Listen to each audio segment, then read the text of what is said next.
వాళ్ళకి పండించుకునే ఏం చేయాలో అర్థం కాని పరిస్థితి.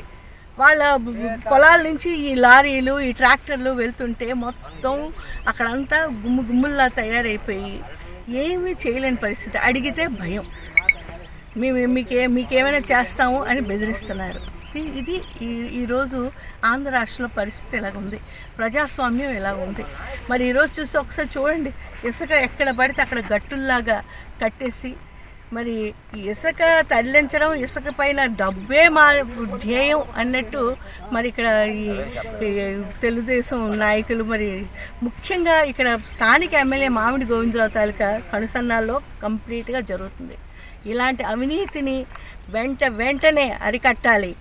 లేకపోతే మేము ఎన్జిటికి, నేషనల్ గ్రీన్ ట్రిబ్యునల్కి కంపల్సరీగా ఈ విషయమై వెంటనే మేము విచారణకు తెచ్చే విధంగా వాళ్ళకి కంప్లైంట్ ఇస్తాం.